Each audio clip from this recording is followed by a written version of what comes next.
Yo, welcome back everybody to a brand new video here on the second channel, and today we're going to look at every single deck that got day 2 at the Stuttgart Regionals, including all of the top 8 decks. Stuttgart was, of course, this weekend, and there were a lot of really cool decks that ended up doing well. I think the main kind of observation is there were a lot of really sick Lost Zone decks that got day 2, and especially some really cool Lost Zone decks that got top 8. Of course, the deck that won the tournament was a Lost Zone deck, so that's really interesting, considering we're in a meta where Lost Zone has been kind of bullied a little bit by cards like Hands and Valiant and Rapid Strike, but proving that Lost Zone is still just as good as it's ever been. Of course, there's also a big tournament because, of course, we have San Antonio coming up this weekend, which I will be in attendance at. It's the largest regional of all time, so it's a pretty important tournament coming up, and this tournament I think is going to really dictate most of what we might see for the meta over there. So definitely was interesting to have a tournament before San Antonio, and we're going to see what decks did well at San Antonio. Look at every single deck that got day 2 and take a look at all the lists and stuff, because there's some pretty valuable information heading in to San Antonio this weekend. Of course, I'll leave a link down below to Limitless if you want to go check out the site yourself and build any of these decks and look at them yourself. I'll leave a link to the site down below. And also, if you're new here to the second channel, make sure to subscribe down below and leave a like on the video if you go on to enjoy. We're on the road to 10,000 subs here on the second channel, so make sure you go subscribe down below. And without further ado, starting things off, we got the winning deck here. Christian Fontenot won with Sableye, Kramer, and Charizard. Christian is a homie of mine, and it's awesome to see him win the tournament. Big regional win for Christian, and this deck is really straightforward and simple for a Lost Zone Charizard deck. Of course, Radiant Charizard is one of the main heavy hitters in the deck. It's actually the heaviest hitter. Of course, you do have the Sableye and the Cramorant as backup attackers, but you can attack with Charizard even earlier in the game because you have Double Turbo, you have Mirage Gate, you have Raihan. Very important, actually, to respond with Charizard against Iron Hands EX, because Hands destroys this deck because there's no, like, big beat stick attacker apart from Charizard. So you need to immediately KO the Hands, and that's where the Charizard comes in handy. The TM Devolutions are also what makes this deck strong against Charizard EX. You can de-evolve the Charizards, making it even easier to beat Charizard EX, which is a harder matchup for a deck like this, right? Because you're not able to do enough damage to deal with Charizard, but when you have the TM Devolution, the matchup becomes a little bit more easier. And the deck is very straightforward. It's a very simple list, but it's a very strong deck. I've played it myself. I played it at my locals this Friday. Got third with it. It's a very strong deck, and I think that it's got all the potential in our meta. Definitely keep your eye on this deck going into San Antonio, because it is a very strong archetype. In second place, of course, we did have good old Miraidon here. Double Hands, playing the Double Turbo, 13 Lightning, a little bit on the lower side of Lightning. We did see Simon almost win game 1, but actually made a pretty big misplay by benching the Iron Hands, getting greedy, trying to win on the spot, which did cause him to lose, because otherwise he had game if he didn't bench Iron Hands. But it was still a very intense match regardless, and you can see where the Judge Path Hands combo is so deadly, because Simon was able to take a 4 prize card lead on Christian with Iron Hands thanks to Judge Path Bravery Charm, which is a pretty deadly combo that this deck can do. Judge itself, like judging a Lost Zone deck well attacked with Iron Hands all in one turn, is very hard for Lost Zone to get over, and that's one of the things that makes Miraidon so good is Iron Hands, but when you combine that with Judge, you put on even more pressure. Third place, there was, of course, Lost Tina, just a very straightforward Lost Tina 60. Playing the 4 Jet, 4 Switch card, no Escape Rope. Playing a little bit heavier draw cards like the Boss and the Roxannes and the Ionos. Playing a lot of draw, actually. Playing 2 Iono and 2 Roxanne. But it's about as straightforward as a Giratina list can get. A lot of 4-ofs. Very just maxed out consistency here. There was a really cool Lost Zone deck in top 8, and this is, I don't know if this is the coolest Lost Zone deck in the tournament, because there's another one coming up, which we'll look at in a sec, but this deck was also very creative. It is a Lost Zone super effective glasses counterbox deck. So the idea of this deck is all of your big attackers hit for weaknesses in certain matchups, like Minior, which is very good against Miraidon, and obviously sort of good against Snorlax. But you also can use super effective glasses so that Minior can one-shot Iron Hands EX. You also have Tropius, which can hit for weakness against Charizard EX when something gets knocked out. With super effective glasses on the Tropius, you can one-hit KO the Charizard EX. You also have the Roaring Moon against Charizard. You have Iron Hands in the deck. The Galarian Moltres V can be a nice attacker too. Pretty good against Mew VMAX, specifically where you have both Moon and Moltres, which can kind of create like a little checkmate. The deck also plays a Raikou V, a card we haven't really seen in these Lost Box decks in a while since Paradox Rift came out, but Raikou's also not bad as a really good attacker in the deck. And then, of course, there is that Gift Energy. One of the craziest cards I think I've seen in Lost Zone is Gift Energy, but Lost Zone is very susceptible to Iono. That is one way Lost Zone can lose. If you just get a good Iono to stick, sometimes Lost Zone falls behind too much to win, and having the Gift Energy can help counteract that. Of course, the double town store complements the super effective glasses nicely, with the Forest Seal Stone also being really good. The deck doesn't play any Sableye, which is like the one thing that is missing from the deck, but overall the deck looks really sick, and I think is a very cool deck idea. Maybe it was a good meta call for Stuttgart. I don't know if it's going to be great for San Antonio, but a weakness super effective glasses box deck is really cool to see, and that is a very awesome deck to see get top 8. We do have good old double turbo grabber Mew in top 8 too. Very straightforward, kind of 60 here, playing the Luxray to get rid of some cards, playing the grabbers. Mew double turbo is definitely a strong deck, but I am very scared about playing it myself, mainly because of Spiritomb. Because Spiritomb is just super popular in a lot of decks, like Rapid Strike. You saw the Sableye Charizard deck that one played it. So Spiritomb is definitely one of this deck's biggest weaknesses, and one of the things that might deter me from wanting to play it, but I do think this deck is still very strong, and when you're not hitting Spiritomb, this deck can be very powerful, because Judge Path and Luxray is a pretty deadly combo. There's a couple of Rapid Strike in top 8. Rapid Strike is looking pretty well positioned right now in our meta. It just has a very strong matchup spread right now, which I think makes it just a very versatile deck in our format. A lot of the time it just loses to itself, because sometimes you just get some pretty bad bricky hands. But Rapid Strike is a very powerful archetype. It has a great matchup spread, and it's no surprise to see it get back-to-back, like 2 top 8 placements here, because it's just a very, very strong deck against the meta. I don't know what its worst matchup really is, but it seems really good. I mean, you got the water and fighting duo attacker with Urshifu and Inteleon. Hit for weakness. You can beat Gardy, you beat Lost Zone decks. You can beat Charizard thanks to TM Devolution. That makes that matchup even winnable, even more winnable. So, like, there's a lot going on, but I think the deck is very strong. And speaking of Charizard, there was a Lost Zone Charizard on top 8. Like I said, there was a lot of wacky Lost Zone decks in this tournament, and Lost Zone Charizard ended up getting top 8. This is an archetype that has kind of fallen off recently since Paradox Rift, but now has rebounded as it did get a top 8 placement at Stuttgart. Now, this deck definitely has a lot of really cool plays it can make, mainly because you're playing Charizard EX with Sableye, so you have a really strong attacker with Charizard, and then you have the Sableye and the Cram. Cram's a really good early game attacker that can take prizes without having to use a 2-prizer like your Charizard. The downside of this deck is, again, you don't have a core draw engine. Your draw engine is like Comfey, Colress, Greninja. You're not playing Pidgeot or Bibarel, so you can be a bit weaker to Iono, but once you set up multiple Charizards, you're chilling. It's not hard to get Charizard in play when you're drawing so many cards with Radiant Greninjas and Colresses and Comfey, and you're accumulating just this massive hand. It's not hard at all to get Charizards established. And once you set up, you're chilling, and when you have the extra 1-prize attacking options with Sableye and Cram, you're able to put on a lot of pressure on the opponent, and that's what makes this deck so strong. And the fact it got top 8 is pretty cool to see. We'll have to see if this deck sees any more play. Outside of the top 8, there was a Turbo Roaring Moon deck without playing Water Energy in it, so the Water Energy less Roaring Moon deck did get almost got top 8. Maybe it was a bubble, but yeah, Roaring Moon still having decent results here. We did see it actually have a couple of good results over in Gadon. So the deck definitely isn't completely dead. It's honestly kind of maybe on the bubble right now of being potentially good. We've seen some decent results so far from the deck in these past couple regionals, and maybe that'll impact the deck going forward. We do see a simple Pidgeot Charizard deck here, looking similar to what Robin played over in Gdansk. Yeah, with the Charizard EX Pidgeot and the Rotom V in the deck, which can make it easier to get the double stage 2 off on the second turn. There was also another Tina deck here, playing an Avery. Now, this list was kind of cool, playing the Avery, playing the Cleansing Gloves, some cards we haven't really seen in Tina in a while. Cleansing Gloves can help, obviously, against Mew VMAX and Gardevoir, which are so popular, and then, obviously, the Avery can be pretty annoying to play against in the right moment. Tina is a deck that can afford to play Avery because you can rely on Abyss Seeking to help you out. Like, Abyss Seeking can be your pseudo-Colress. Sometimes you can afford to play something like an Avery to slow your opponent down. And Avery Stabilize also a pretty scary combo because your opponent, they have to keep the Jirachi in play and the Manaphy sometimes because you threaten the Greninja, and it can make things very awkward for the opponent. So I do like the idea of the Avery in the Tina deck. Another Miraidon here in top 16. This one was playing a Tapu Koko, which obviously can paralyze the opponent, and Paralysis is good, very helpful against Gardevoir and Charizard specifically, which maybe the Koko is warranted for the Zard matchup, because Zard is one of Miraidon's harder matchups right now, and that's where the Koko can be very good. But one thing I did like about the list in top 8 there is it played Judge Path, which is also very good against Charizard, so it's kind of like a pick your poison thing.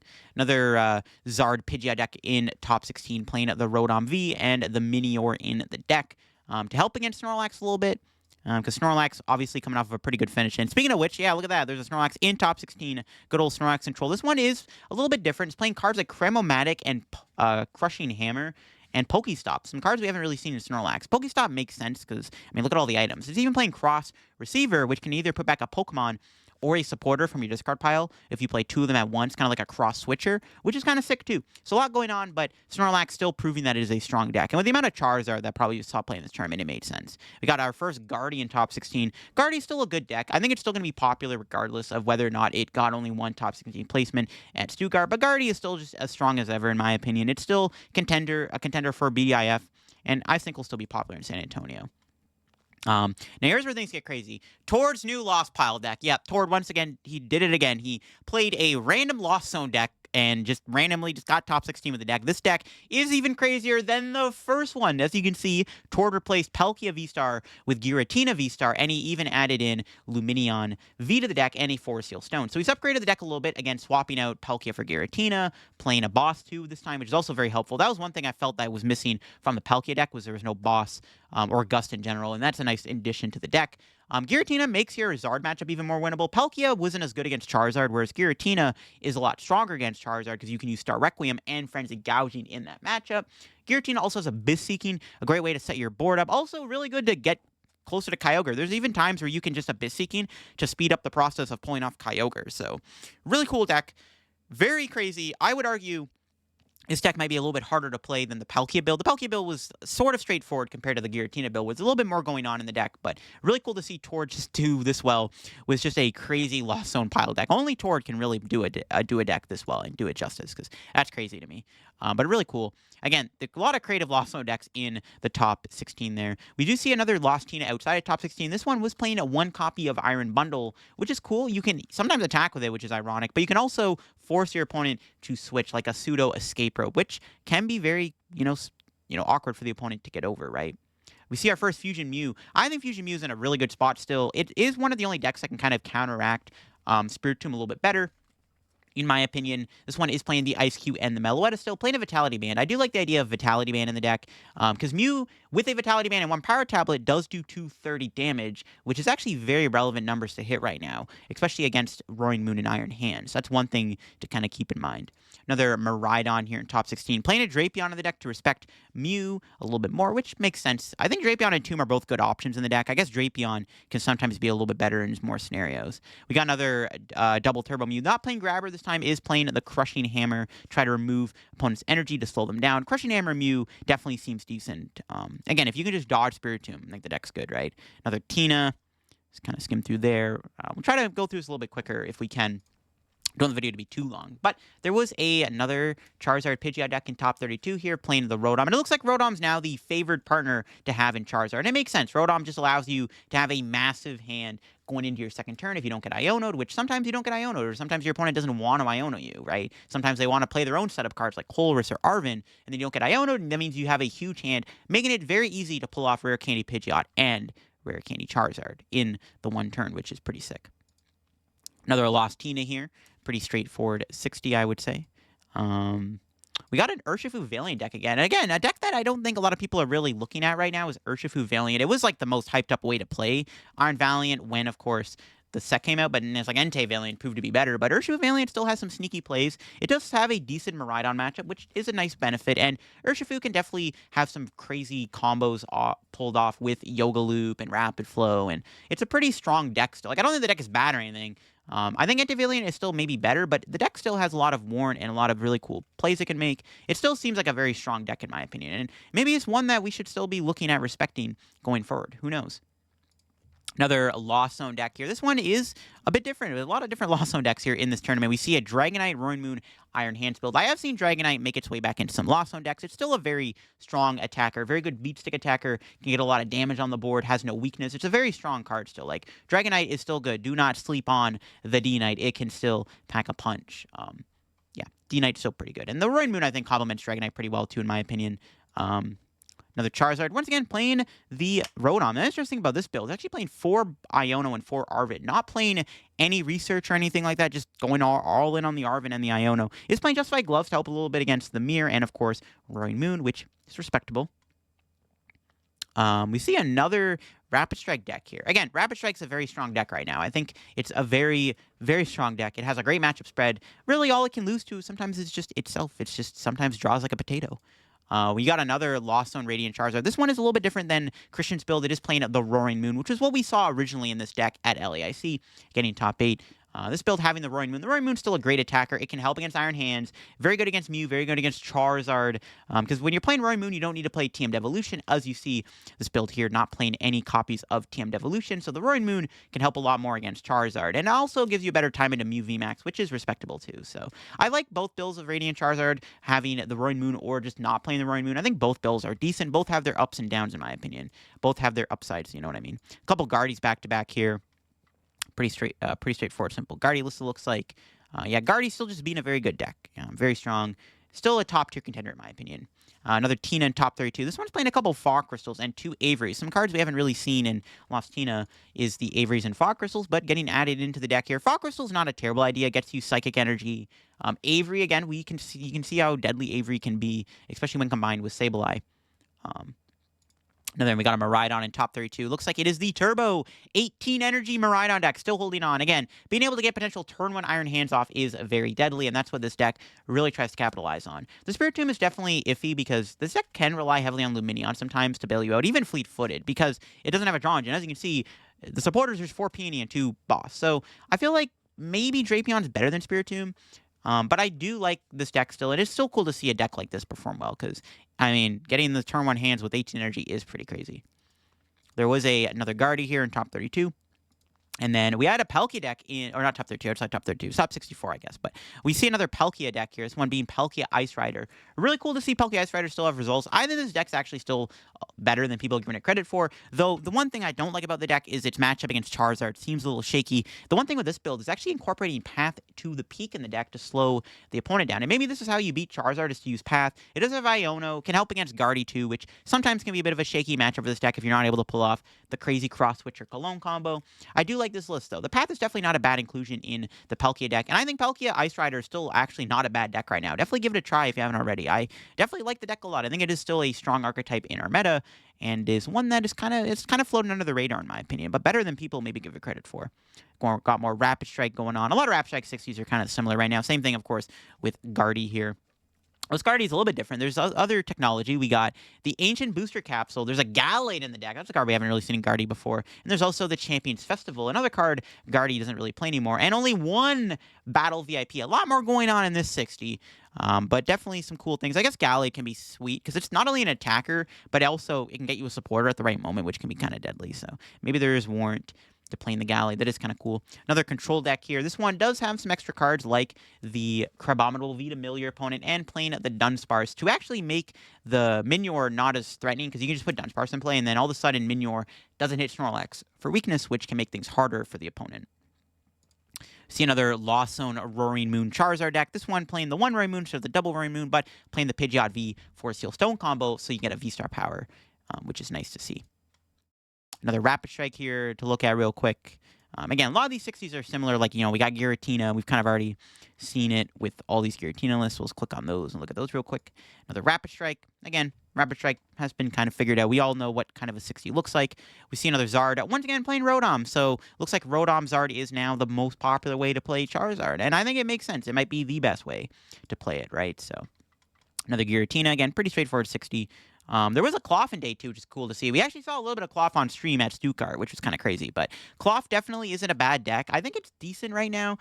It does have a bit of a shaky Gardy matchup. Lost Zone matchups can be a little shaky too. This build's actually not playing any draw engine, no Bibarel or anything. Actually relying more heavily on just finding supporters. It is playing a couple Trekking Shoes to help out.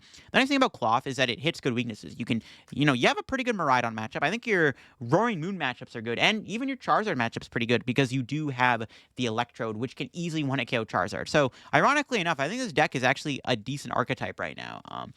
If Gardy wasn't such a bad matchup, I think Klawf could actually be a decent deck to play. It trades pretty well into most 2-price decks with the Electrode being able to one-shot stuff with Sneasler. It is cool to see Klawf get day 2. I definitely think the deck is, it might be a meme, but it's actually not as bad as people are making it out, right? So, another Miraidon deck. Not playing Double Turbo, playing 14 Lightning, but still playing very heavy Judge. Actually playing 3 copies of Judge to really try to get that Judge path to stick. Another Lost Tina. This one's kind of crazy. This build is playing Avery and Irida. So Irida seems like a weird inclusion, but it does have some synergy within Lost Zone decks. You can get Greninja, you can get Cramorant, but you can also use it to find a Mirage Gate or a Counter Catcher. This can turn into either a Gust card or a Mirage Gate play, and I kind of like that. I don't hate the idea of playing Irida in Tina, because at the end of the game, you're not always trying to do Colress or Roxanne. Sometimes playing something like an Irida does make sense. The only downside is this deck plays only 2 Giratina V-Stars, which makes it potentially hard to find the V-Star when you need it, right?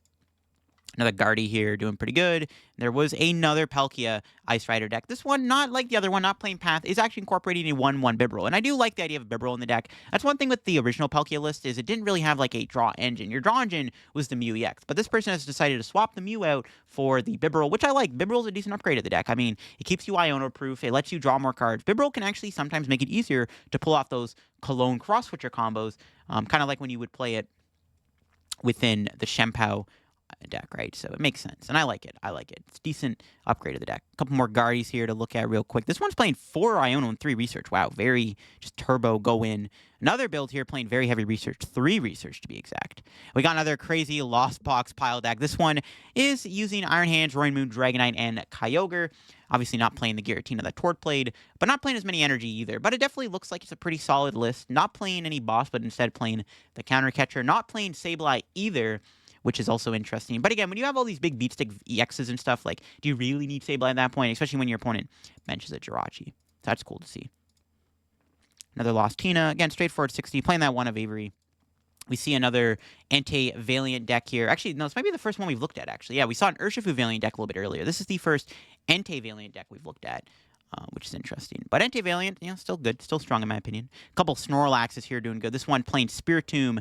A couple interesting stadium split there, but the Luxray is definitely very strong, because it can counter any counter cards the opponent tries to hold on to, and it can also snag away switching cards, which is good. We got another Snorlax deck. This one playing Pidgeot EX in the deck as a way to search any card you want. It's definitely not a bad idea. Pidgeot's bulky. It can make it easier to control the board when you're being able to get any card out of your deck every turn instead of relying on Rotom specifically. We see another Charizard Pidgeot, not playing Rotom, instead playing a one of Sylveon V in the deck to find an item card. So you can Sylveon for rare candy at the end of your turn, and then the following turn, if you don't get Iono'd, you got a free item with the Sylveon to go rare candy Charizard. So that's kind of cool to see. We see another Mew deck here, another double turbo Mew. A lot more double turbo Mew being represented at this tournament as opposed to Fusion Mew. Another Klawf deck in day 2. Pretty funny to see. This one's playing a Technical Machine Devolution. Not a bad idea. It might help a lot against Charizard, right? And I do like the idea of Klawf in this meta still. I don't think it's a bad deck at all. Again, you have good typing. Honestly, just dodge your bad matchups. Dodge your Gardys, and this deck can really go off, in my opinion. We got another Lost Tina. Now, this one is interesting. So I've been seeing this Lost Tina Roaring Moon deck going around. It's not like the Tor deck where it played a 1/1 Tina. This one is playing, it's a Lost Tina deck with a Roaring Moon. Now, I like Roaring Moon. You swap out the waters, you add a Roaring Moon to the deck. Roaring Moon gives you a nice basic attacker if you're not able to go Giratina, but you also have 2 instant knockout attacks in a game, which can actually be really strong. You get access to Star Requiem and Frenzy Gouging. That's not bad. I really like the idea of Roaring Moon in Lost Tina. I don't think it's a bad idea at all. I think it's actually worth experimenting with, the idea of this deck, because I think it actually does have some potential. We got more Charizard playing the one of Rotom, playing a Minior, and we got 3 Gardys in a row. We're just going to go quickly skim through these real quick, because a lot of the Gardy 60s, of course, are going to be similar. That one played a Defiance Band, I saw. But yeah, most Gardy 60s are similar. There's a Lugia in day 2. It is actually the Lugia Vessel Iron Hands deck, which I think is still pretty strong. Lugia is definitely under the radar right now. I think it has fallen off a little bit. Again, its Miraidon matchup's never been good. I even think, even obviously, there's other bad matchups that it has, what was I going to say? I don't know. I just lost my train of thought. There was another deck I had in my mind that Lugia struggles against, but Charizard, that was what I was looking for. Yes, Lugia has a pretty rough Charizard matchup in my opinion too. So I think Lugia is definitely shaky right now, but if you can dodge stuff like Zard and Miraidon, or if you play Dunsparce, Miraidon's more winnable. But this build probably struggles more against Miraidon, because the only way to blow it up is with Radiant Zard and maybe Lugia V-Star. But I don't know, Lugia's still not terrible, but it just has shaky matchups right now. But it does beat a lot of other things. It probably beats Lost Box. It can beat Tina in my opinion. Another double turbo Mew here with the Grabbers and the Luxrays. Yeah, double turbo Mew getting a lot of representation at Stuttgart, it looks like. More Tina. Another Fusion Mew. This one playing Deoxys. I don't hate Deoxys over Ice Cube. Deoxys is a nice early game attacker. It's a one prizer, which can be good. it can be better over Ice Cube in some scenarios. That build also played Avery, which is interesting. We got another Lost Zone Radiant Zard Roaring Moon deck. Playing Canceling Clone Countercatcher is a nice combo to, help against Jirachi, which can be annoying for this deck specifically, but you can, Clone Countercatcher the Jirachi, get around it, and then go TM Devo the following turn, so there is some kind of merit to having that combo available. A couple of Miraidons here back-to-back. Got more of a straightforward Miraidon. Is it another Turbo Miraidon, though? It is not. It's another pretty straightforward Miraidon there. Another Tina. Again, pretty straightforward stuff. Another Klawf in day 2. More Klawf in day 2 than we thought. This one playing a Mawile, which maybe is the way to beat Gardevoir, is to use Mawile. I mean, Mawile is pretty good against Gardy. The only downside is Gardy kind of respects Snorlax, which, ironically enough, is Mawile gets caught in the crossfire of that, which is the downside of playing Mawile in the deck, but it's not terrible, though, to be honest. Because, yeah, this Gardy deck doesn't have an answer to the Mawile, so there is that. I mean, this list here didn't play Turbo or anything, so maybe it is worth playing. More Lost Tina. Again, Lost Tina, Roaring Moon. A combo that I think is potentially good, and I definitely want to experiment with a little bit further, because I do like that idea. Got Rapid Strike again in the tournament here, again, day 2. Couple of Zard at Pidgeot decks. This one playing Entei V over the Rotom. I like Entei still. It's a nice big beach stick attacker. And then we have another Rotom deck here with Charizard. Another Double Turbo Mew with Crushing Hammer. A lot of representation for Double Turbo Mew this tourney. We got another Roaring Moon deck here, which is exciting to see. I mean, again, a deck that's been kind of bubbling under the radar right now is the Turbo Roaring Moon. This one is playing the Water Energy as opposed to the other build we saw earlier, not playing Waters. This one is committed to the Water Energy, and Greninja plays. Got another Miraidon here. This one is, again, the Turbo Peony 18 Energy Iron Hand Super Fast Go Quick deck. Got a couple of Entei Valiants here back-to-back to quickly look at in day 2. Entei Valiant not doing as well in this tournament as I thought it would. A lot more Klawf in this day 2 as I thought. We got another Klawf in day 2 here. That is pretty crazy stuff. Yeah, it's cool, I guess. Another Klawf in day 2. I mean, you love to see it, right? You love to see it. Got another Miraidon here. Another pretty, straightforward list for Miraidon. More Gardy, playing the Turo. We got Entei Valiant once again. Pretty straightforward list. I mean, Entei Valiant's another 60 that's been kind of figured out by now, I feel like. A couple Miraidons in day 2. Again, here to look at. Yeah, pretty just standard Miraidon lists with playing the Drapion in there. We got another Gardy, another standard Gardy list. Another Miraidon. Yep, another Miraidon here. Skim through that real quick. There was another Lost Zone Radiant Zard deck. Actually, it looks like it's the same, well, not the same 60, but pretty similar 60 to what Christian played in one with, playing the Double Turbo, playing the Radiant Zard, playing the Spiritomb in the deck, playing the Double Countercatcher. Yep, pretty similar to what Christian played. There's another Lost Zone Radiant, or another Charizard EX Lost Zone deck here in day 2. Pretty crazy that a couple Lost Zone Charizards got day 2. I mean, one did get top 8. So maybe this deck is actually worth looking at right now in our meta. Is it better than the Pidgeot Rotom build? I don't know. It was the best performing version of Charizard at this tournament, which is kind of crazy to think. We got yet another Charizard. It's like, what, 3 different Charizards in a row. We got the Lost Zone, the Pidgeot Rotom build, and then we had the Radiant Zard build. Look at that. I guess Radiant Zard build doesn't really count. There's a Gardy Mewtwo in day 2. Now, Gardy Mewtwo is a deck that was pretty good back in the early days of Scarlet and Violet, but obviously it's kind of fallen off a little bit. Or a lot, actually. Not even a little bit, just a lot. But the deck still can work in a nutshell. The problem is like, I guess with, like, Roaring Moon's popularity, it's a little shaky.